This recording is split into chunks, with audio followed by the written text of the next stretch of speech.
প্রতিনিয়ত একটা প্রশ্ন দেখা দেয়, সেটা হচ্ছে যে ভোট দেওয়ার সময় আমি দল দেখব নাকি প্রার্থী দেখব? কি দেখে আমি আমার ভোটটা দেব? দল দেখে ভোট দিলে আমার সুবিধা কি? আর প্রার্থী দেখে ভোট দিলে কি লাভ? আমি আজকের এই ভিডিওতে খুব সহজ ভাষায় কোনো পক্ষ না নিয়ে শুধু আপনাদের ভাবার জন্য এই বিষয়গুলোকে তুলে ধরার চেষ্টা করব। যদি ভালো লাগে তাহলে আপনি আমার এই ভিডিও লাইক শেয়ার করবেন, বন্ধুদেরকে জানাবেন। দল দেখে ভোট দেওয়ার অর্থ কি, বা দল দেখে আমি ভোট দিই, এটা বলতে কি বোঝানো হয়?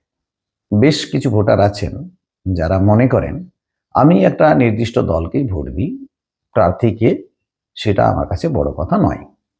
এটাই হলো দল দেখে ভোট দেওয়া। দল দেখে ভোট দেওয়ার সুবিধা কি? না, দল দেখে ভোট দেওয়ার সুবিধা হলো দলের আদর্শ, দলের নীতি আগে থেকেই জানা থাকে। দল কি করতে চায়, কি নিয়ে কাজ করবে, এগুলো আগে থেকেই আমাদের কাছে আমরা অবহিত থাকি। এগুলো জানা থাকলে রাজ্য বা দেশের জন্য বড় ইস্যুগুলিতে এই দল কি সিদ্ধান্ত নেবে, বা এদের দল কিভাবে ভূমিকা নেবে, তাদের ভূমিকা কিভাবে তারা গুরুত্বপূর্ণ করে তুলবে, সেটা বুঝতে পারবো আগে থেকেই। সরকার গঠনে স্থিরতা থাকে। যদি আমরা দল দেখে ভোট দিই তাহলে সরকার গঠনে স্থিরতা আসার সম্ভাবনা আসে।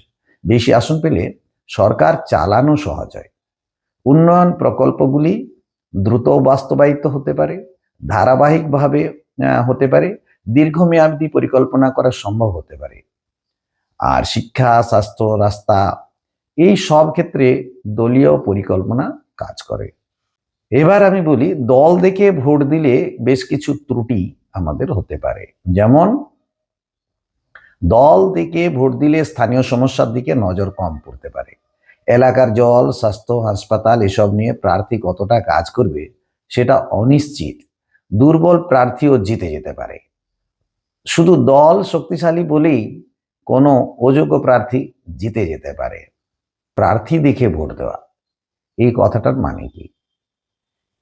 প্রার্থী দেখে ভোট দেওয়া এই বিষয়টি হলো যে ভোটার যখন ভাবেন, ভোট দেওয়ার আগে, তার সিদ্ধান্ত নেওয়ার আগে যখন ভোটার ভাবেন যে এই মানুষটা আমাদের এলাকায় কেমন কাজ করবে, সেটাই আসল। দল এখানে গুরুত্বপূর্ণ নয়। প্রার্থী দেখে ভোট দেওয়ার সুবিধা, এলাকার বাস্তব সমস্যা বোঝে। যেহেতু তিনি এলাকার লোক হন, স্থানীয় মানুষের এলাকার সমস্যাতে তিনি সাধারণত নিজেকে সম্পৃক্ত রাখেন। স্থানীয় মানুষ বলে এলাকার সমস্যায় তাকে পাওয়া যায়, তাকে সহজে যোগাযোগ করা যায়। বিপদে আপদে প্রার্থীকে পাওয়া যায়। মানুষের কথা সরাসরি শোনেন। ব্যক্তিগত দায়িত্ববোধ তার বেশি থাকে। ভালো কাজ করলে আবার জেতার সম্ভাবনা, আর খারাপ কাজ করলে তাকে মানুষ ছুঁড়ে ফেলে দিতে পারেন, প্রশ্ন তুলতে পারেন। ফলে ব্যক্তিগত দায়িত্ববোধ যেহেতু প্রার্থী থাকলে বেশি হয়, তাই প্রার্থী দেখে অনেকে ভোট দেওয়ার কথা ভাবেন। এখন প্রার্থী দেখে ভোট দিলে তারও কিছু ত্রুটি বা সীমাবদ্ধতা আছে। দল ক্ষমতায় না এলে কাজ আটকে যেতে পারে। ভালো প্রার্থী হলেও উন্নয়নের জন্য দলীয় সহযোগিতা কিন্তু দরকার। বড় নীতিগত সিদ্ধান্তে প্রার্থীর প্রভাব কমে যেতে পারে। একজন যদি না সরকার থাকে, একজন ভালো প্রার্থীও একা সব কিছু করতে পারেন না, সব কিছু বদলাতে পারেন না। তাহলে এখানেই হচ্ছে আমার আসল প্রশ্ন, কিভাবে ভোটার সিদ্ধান্ত নেবেন? দল না প্রার্থী? কাকে বেশি গুরুত্ব দেবেন? এর উত্তর সবার জন্য এক নয়। তবে কিছু প্রশ্ন নিজেকে করলে সিদ্ধান্ত সহজ হয়, এবং আমি বলবো, আবেদন রাখবো আপনাদের কাছে যে সিদ্ধান্ত নেওয়ার আগে নিজেকে এই প্রশ্নগুলো করুন।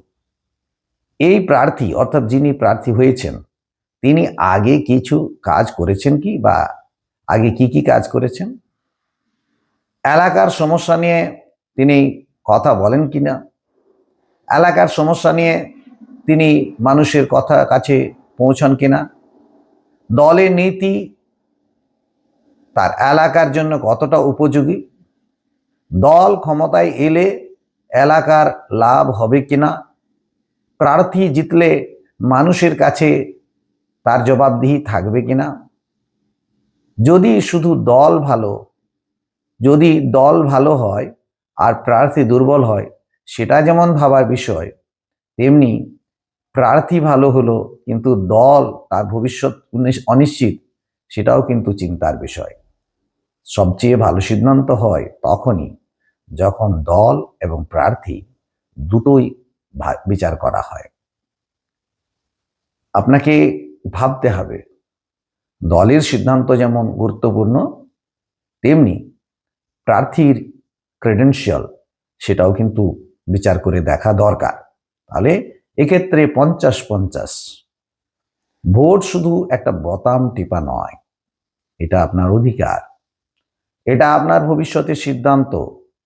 আপনার এক ভোটে ঠিক হয় এলাকার উন্নয়ন, আপনার সন্তানের ভবিষ্যৎ, আপনার এলাকায় সমস্যা কি হতে পারে, কিভাবে সমাধান হতে পারে সমস্যা, সেটার দিক নির্দেশ। সমস্যা নিয়ে কে কথা বলবে, ভোট না দিলে অন্য কেউ আপনার হয়ে সিদ্ধান্ত নিয়ে নেবে। তাই আপনার ভোট আপনার অধিকার, একে প্রয়োগ করবেন।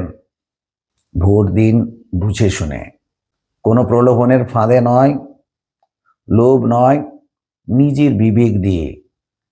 দল দেখুন, প্রার্থী দেখুন, এলাকার ভবিষ্যৎ নিয়ে ভাবুন এবং আপনার নিজেকে শিক্ষা দীক্ষা অভিজ্ঞতা এসব নিয়ে দিক নির্দেশ করুক।